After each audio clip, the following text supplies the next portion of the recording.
Ayan, hello, good morning. Ayan, meron tayo ditong sinigang na bangus at saka maggagata po ako ng puso. Yan. Yan ang ating puso. Tapos dito na tayo sa bangus na sinigang. Hinihintay ko lang siyang kumulo at okay na po yung lasa niyan.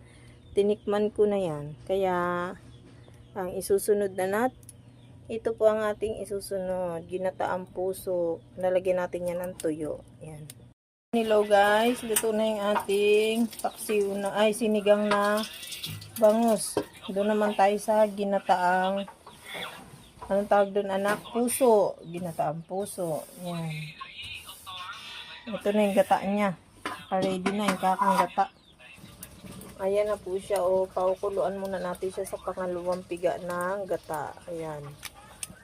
Bago natin lalagyan ng kakang gata at saka ng ricado. Ayan, habang nakasalang yung ating gulay, tingin tayo dito ng pinyang hinog. Mga hilaw pa, oh. Ayan, oh. Dahil bunga niya, oh. Ayun. Hilaw pa. Hilaw pa ang pinya. So, sa may daan, tingin tayo dun.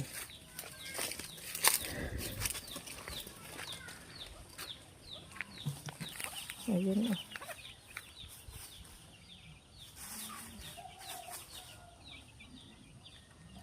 Hilaw pa ang pinya. Yan tayo dito sa kabila. Sa kabila hilaw pa eh. Dito hilaw pa rin. Ayan. Mga nakanghiga na ang bunga. Ayun, may hinog na ang isa.